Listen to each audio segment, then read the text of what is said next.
ఓం శ్రీ సాయిరామ్. భగవాన్ శ్రీ సత్యసాయి సందేశ జరిగి అందరికీ స్వాగతం. భగవాన్ శ్రీ సత్యసాయి బాబా వారు తమ దివ్యోపన్యాసాలలో సందర్భానుసారంగా భారత, భాగవత, రామాయణాల్లో పేరెంటింగ్ గురించి చెప్పిన విషయాలు ఒకమారు స్మరిద్దాం. భారతీయ సంస్కృతిలో పేరెంటింగ్ అంటే పిల్లల పెంపకం అనేది కేవలం భౌతిక పోషణ మాత్రమే కాదు, అది విలువలతో, ధర్మంతో, ఆధ్యాత్మికతతో కూడిన ఒక పవిత్ర బాధ్యత. రామాయణంలో పేరెంటింగ్ గురించి స్వామి చెప్పినటువంటి విశేషాలు. శ్రీరాముని జీవితం ఆదర్శ పేరెంటింగ్కు ప్రతీక. దశరథుడు తన కుమారులను ప్రేమతో పెంచినా వారికి ధర్మబద్ధమైన జీవితం నేర్పించాడు. గురువు పట్ల గౌరవాన్ని, దేశ ప్రజల పట్ల బాధ్యతను అనుసరిస్తూ నేర్పాడు. అతని ప్రేమ ధర్మాన్ని కనుమరుగు చేయలేదు. కౌసల్య, సుమిత్ర, కైకేయి పిల్లలకు శీలము, విధేయత, ధైర్యము, బాధ్యత వంటి గుణాలను బోధించారు. రాముడు ఆదర్శ కుమారునిగా, శిష్యునిగా, సోదరునిగా, భర్తగా, పాలకునిగా, స్నేహితునిగా, ఆదర్శ సూర్యునిగా ప్రతి యోధుడిని ఎలా గౌరవించాలో లోకానికి చాటాడు. బాబావారు అంటారు, ముఖ్యంగా ఈనాటి తల్లిదండ్రులు పిల్లలకు సత్య, ధర్మ, శాంతి, ప్రేమ, అహింసలు అనే 5 మానవతా విలువలను ఆచరణాత్మకంగా నేర్పాలి అని.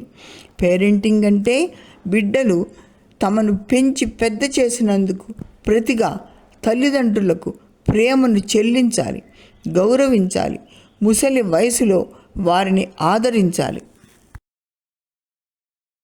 మహాభారతంలో మనకు పేరెంటింగ్ 2 విధాలుగా కనిపిస్తుంది. మొదటిది పాండవుల పెంపకం.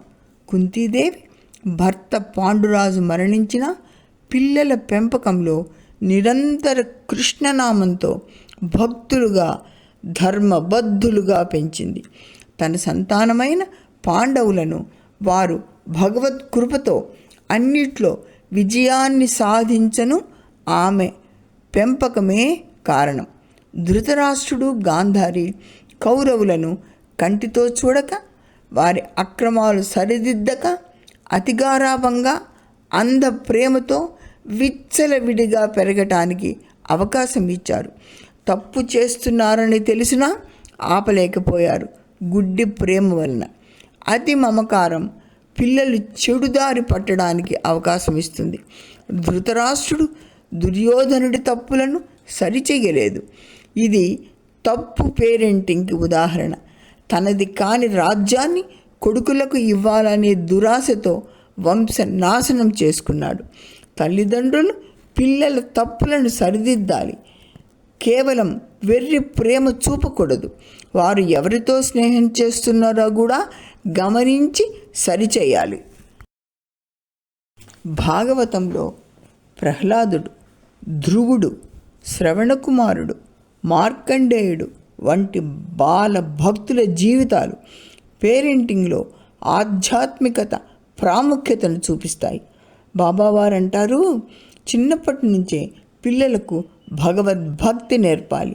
ధ్రువుడి తల్లి సునీతి కుమారునికి భక్తి మార్గాన్ని చూపింది. ఇది మంచి పేరెంటింగ్కి ఉదాహరణ. తల్లి బోధల వల్ల ధ్రువుడు పినతల్లి అయిన సురుచిని కూడా క్షమించాడు. నీ వల్లే భగవంతుని దర్శించానమ్మా అని కృతజ్ఞత చూపాడు. మంచి పేరెంటింగ్కు ఇది అద్భుత నిదర్శనం. ప్రహ్లాదుడి తండ్రి హిరణ్యకశిపుడు కుమారుని విష్ణు భక్తిని నిరోధించాడు.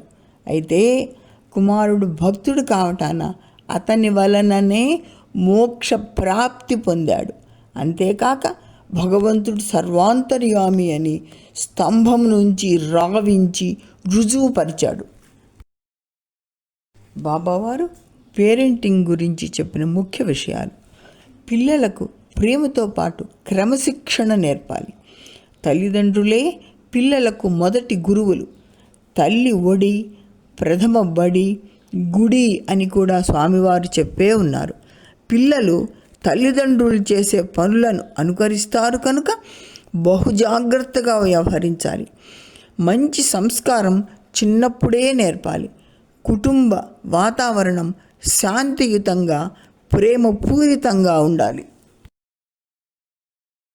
భారత, భాగవత, రామాయణాల ప్రవచనాల ద్వారా స్వామివారు మనకు పేరెంటింగ్ అంటే పిల్లల పెంపకం గురించి ఇచ్చిన సందేశం ఏమిటంటే, పిల్లలకు సంపదలను కాకుండా విలువలను ఇవ్వాలి. తల్లిదండ్రులు పిల్లలను కేవలం విద్యావంతులుగానే కాక వివేకవంతులుగా, దేశానికి మంచి పౌరులను అందించేలాగా పెంచి దేశ భద్రతకు, సంస్కారానికి ప్రతినిధులుగా నిలపాలి. స్వామివారు అనేక సందర్భాలలో తమ దివ్యోపన్యాసాల ద్వారా ఇచ్చిన సందేశాల నుండి దీనిని సేకరించడమైనది. జై సాయిరాం.